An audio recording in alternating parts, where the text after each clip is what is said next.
lo dijo en la primera hora. Muy bien, 8:06 en la mañana. Por acá, por ejemplo, habíamos recibido un mensaje de uno de nuestros oyentes, Gabriel Paguay, que decía: es penoso llegar a mirar atrás y ver que en la zona rural no hay apoyo y respeto a los derechos mínimos de la mujer. Y hablaba justamente dentro de su crítica lo que pasa en la provincia de Bolívar. Hay un componente muy importante en la ruralidad de mujeres que son jefas de hogar y que solas tratan de salir adelante en medio de la adversidad, ¿no? ¿Qué pasa con la mujer indígena? ¿Cuánto le ha costado a la mujer indígena en el contexto justamente de lo que estamos hablando salir adelante? Este es un país plurinacional, multicultural, pluriétnico y sin embargo, evidentemente acá a la mujer indígena le ha costado. Quiero hablar justamente con base en el conocimiento que tiene Paulina Bercutere, que está enlazada con nosotros vía telemática. Ella es concejala del Cantón Otavalo en la provincia de Imbabura. Le quiero agradecer a Paulina por enlazarse con nosotros, por aceptar esta entrevista, para hablar justamente de este día, del Día Internacional de la Mujer, y lo que significa esta jornada para la lucha de la mujer indígena, de la mujer que representa a Paulina. ¿Cómo le va, Paulina? Bienvenida, buen día. Buenos días, estimado Fabricio, qué gusto estar en este espacio y muchas gracias por permitirnos pues colocar la voz en este día de conmemoración, en este día donde volvemos a reiterar esa lucha inacabada, donde volvemos a poner en el tapete público, en la discusión política, en la discusión nacional y local, todo lo que aún nosotras tenemos que alcanzar. Para las mujeres en el Ecuador todavía no podemos hablar ni siquiera de una igualdad formal, peor de una igualdad real en las varias dimensiones donde nosotras estamos, las mujeres, en el trabajo, en la política, en el acceso a los servicios, bueno, en un sinnúmero de dimensiones, pero todavía esto es mucho más complejo para las mujeres indígenas, para las mujeres racializadas en este país, para las mujeres afroecuatorianas también. Entonces... Sí, prosiga, Paulina. Sí, entonces decía yo que sí, es verdad que hemos tenido algunos alcances, hemos tenido algunos avances, algunas conquistas, pero no olvidemos también todas esas aún pendientes que tenemos como sociedad. Les recuerdo, Fabricio, que en el Ecuador, quienes tenemos los peores, el peor estándar de acceso a la educación básica, peor ni hablar de la educación superior, de la educación ya de alto nivel, quienes no tenemos voz en la academia, quienes estamos totalmente invisibilizados en los espacios políticos. Le cuento que en el Ecuador no existe una alcaldesa indígena, tenemos apenas creo que 2 o 3 asambleístas de pueblos y nacionalidades indígenas. Entonces, son todas esas, esas condiciones estructurales que hacen que si para una mujer ecuatoriana es difícil estar en algunos espacios, para una mujer indígena por las condiciones históricas de discriminación lo es aún más. Pero, por ejemplo, hablamos de Otavalo, que es un cantón con un componente indígena muy importante. En Otavalo también se ha manejado, estas lógicas, estas dificultades que usted señala, Paulina. Totalmente. Yo quiero hablar en el caso de Otavalo, que es quizás un laboratorio sociológico en el Ecuador. En Otavalo tenemos una historia de relaciones interétnicas con tensiones, pero sin embargo de eso nosotros, por ejemplo, en el Consejo Municipal tenemos una paridad exacta y eso no sucede de manera normal en otros cantones, en otros lugares del Ecuador. Eso tiene que ver con algunas características históricas específicas que nosotras tenemos, sobre todo las mujeres quichuas en este cantón. Sin embargo, de eso, a pesar de que en el espacio político pues tenemos a un alcalde quichua, las mujeres que tenemos representaciones políticas igual hemos sido violentadas, igual no existe una política pública específica para lo que es la erradicación de la violencia contra las mujeres, las niñas y adolescentes, y peor una que busque ser intercultural, una que busque aterrizar los derechos de la plurinacionalidad en nuestro cantón. Entonces hay muchísimas cosas todavía por las que luchar, nos sigue movilizando, vuelvo a decir, esta lucha inacabada y esta búsqueda de justicia también. ¿Cuánto de feminismo y cuánto de inclusión usted ha encontrado en su carrera política en su provincia, en Imbabura, Paulina? Bueno, hay que empezar diciendo que el feminismo es un movimiento social que en este momento pues, se encuentra, digamos, en expansión, en florecimiento. Yo creo que es muy difícil, siendo política, declararse feminista, porque hay toda una serie de estigmas que le hacen mucha más difícil la tarea de llegar como al ciudadano, a la ciudadana común.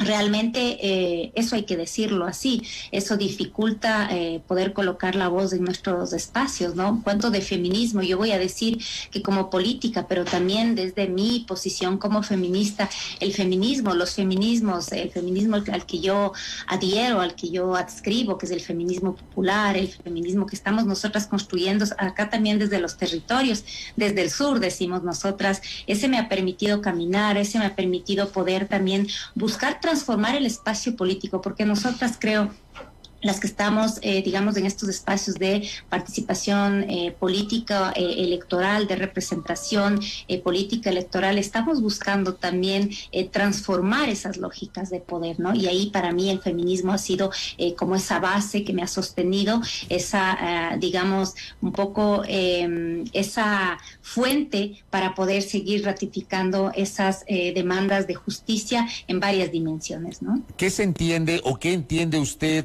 por feminismo, por la lucha feminista, y cómo esta lucha ha germinado y se ha fortalecido en su entorno político, Paulina?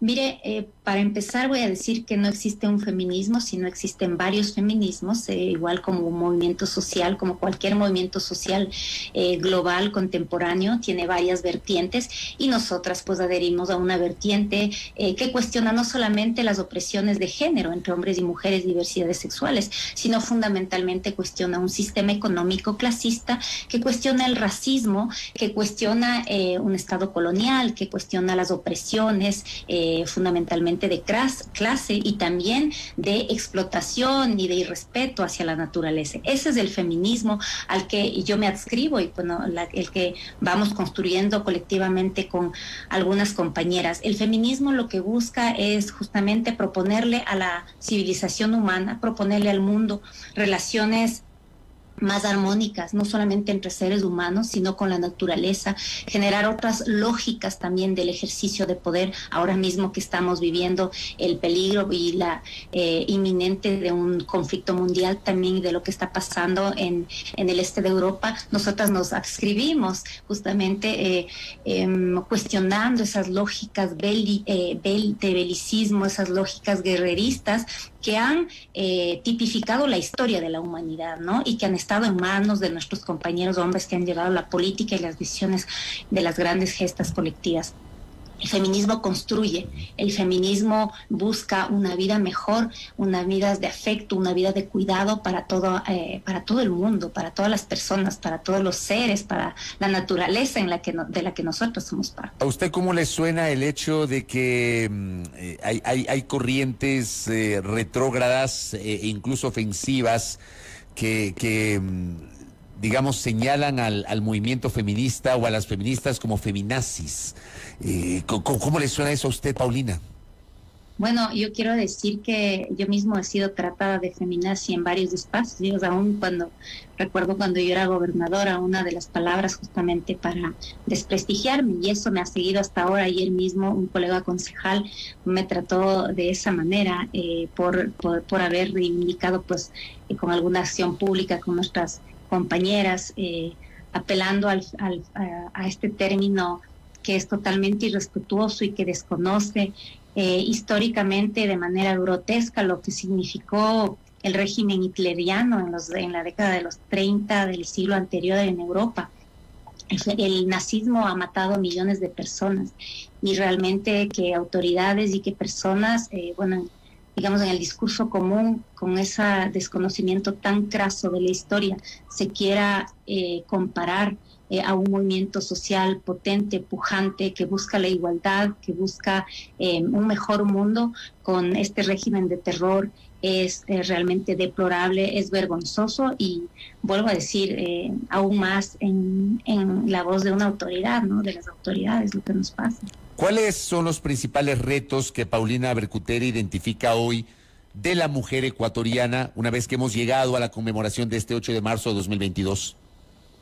Mire, yo creo que hemos alcanzado grandes logros a nivel formal. La Constitución y las leyes nos amparan, casi diríamos que tenemos ya, a pesar de que nos hace falta, sobre todo en el tema de participación política, contar con más garantías, contar con caminos más claros, sobre todo para asegurar una participación equitativa en términos de raza, en términos de clase, en términos de diversidad sexual, pero sobre todo espacios libres de violencia. Ahora, como mujeres ecuatorianas, creo que dista mucho la igualdad formal que hemos encontrado y vemos que la situación económica ahora en este momento, la crisis económica y la orientación política de este gobierno neoliberal y apegado a los intereses de la banca y del capital transnacional, lo que hacen es ensañarse justamente en los cuerpos de las mujeres, porque nosotros somos las que sostenemos la vida.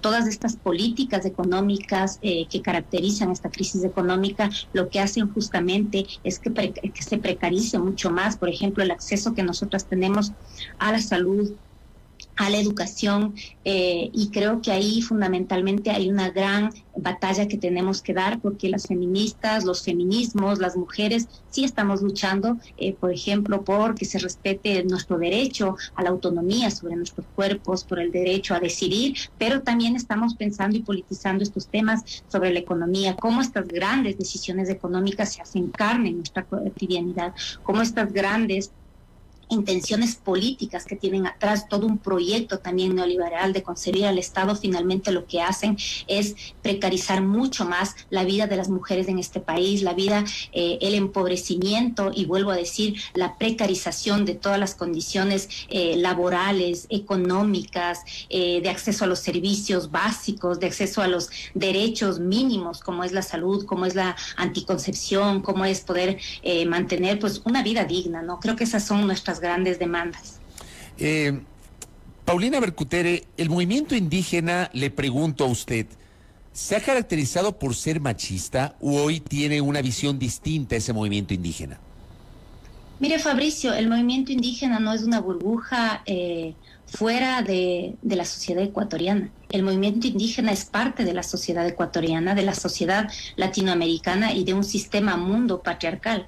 No nos podemos abstraer de eso. Abstraernos de eso es tener una lectura simplista y bastante esencialista de considerar que los y las indígenas nos hemos abstraído de la historia y somos quizás todos ecologistas, todos complementarios. No, las relaciones de poder, las relaciones de violencia entre hombres y mujeres, de subordinación, subsisten en el movimiento indígena como en cualquier otro espacio. Y yo diría aún más, subsisten de manera escondida, porque a través de ciertos discursos culturalistas, a través de, por ejemplo, mencionar a la paridad y a ciertas, preceptos culturales nuestros, pues se esconde mucho la posibilidad de que nosotras podamos disputar las dirigencias, se esconden las violencias. Lastimosamente, la agenda de nosotros, las demandas de nosotras, las mujeres indígenas, así como sucede en los partidos políticos blanco-mestizos, en general en el Ecuador, tampoco está presente en la agenda política del movimiento indígena, sino que está subordinada. Tampoco está presente en los cabildos comunitarios, donde se habla de agua, donde se habla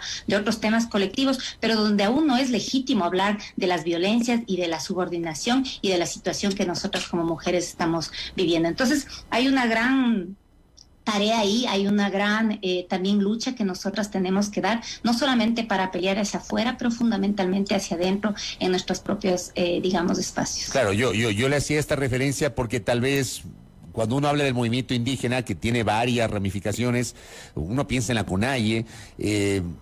Yo, si hablo de la CONAIE, cito a varias mujeres emblemáticas en su momento, Blanca Chancoso, Nina Pacari, más recientemente Lourdes Tibán, pero por ejemplo la CONAIE no ha sido dirigida por una mujer. No sé si esa es una asignatura pendiente de esa parte del movimiento indígena. Paulina. Totalmente, veamos las representaciones políticas. Nosotros hemos visto, en el norte del Ecuador, las grandes dos figuras de nuestras mamás Cayambis, mamá Dolores y mamá Tránsito. Sin embargo, de eso, miremos en las primeras estructuras, hay poquísimas mujeres cabildos, por ejemplo, en los territorios, digamos, en las primeras estructuras de base, y veamos también quiénes están en las dirigencias tomando la palabra y siendo las figuras públicas. O sea, eso es un gran pendiente y no lo podemos dejar de decir así. Creo que igual, a la par de cómo las mujeres vamos despertando, nosotros decimos este Huarmipacha, es decir, este nuevo despertar de nosotras, de la mitad de la población, también va colocando, va disputando, va enfrentando también de alguna manera esas lógicas patriarcales. Recordemos, nuestras grandes hermanas indígenas mexicanas han desarrollado un concepto profundo alrededor del patriarcado ancestral para justamente explicar, tener una herramienta analítica, teórica respecto a cómo el patriarcado no solamente viene desde Occidente, pero sino también se entronca en ciertas lógicas nuestras como pueblos indígenas de aquí en toda Abya Yala. Entonces, sin duda alguna, es una gran tarea pendiente. Yo solamente quiero volver a decir que en el Ecuador no existe una mujer alcaldesa indígena, existe poquísimas asambleístas, no tenemos ni una, bueno, tenemos poquísimas representaciones políticas al menos en la representación político-electoral, y eso da cuenta también de la bajísima participación política que nosotras las mujeres tenemos, y eso no está desconectado obviamente de la posibilidad de asumir liderazgos y voz pública en los espacios organizativos étnicos. Ahora tenemos a la vuelta de la esquina, en menos de un año, las elecciones, en 11 meses, el 5 de febrero del 2023. ¿Será que cambia esa realidad, incluso por las propias normas legales que tratan de asegurar los principios de paridad, de equidad, de alternabilidad, de secuencialidad, etcétera, Paulina?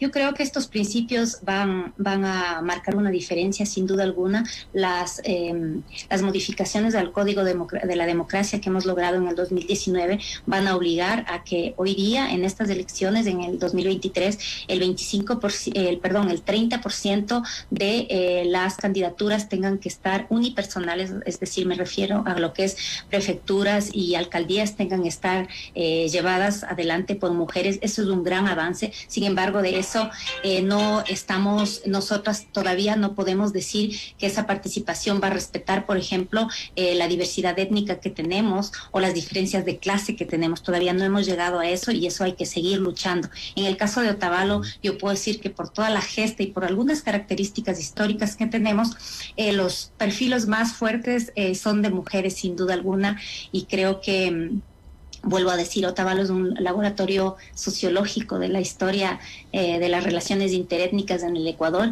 y creo que vamos por ese buen camino, y creo que la generación de hombres y mujeres que vienen atrás, sin duda alguna, van a seguir dando esta batalla.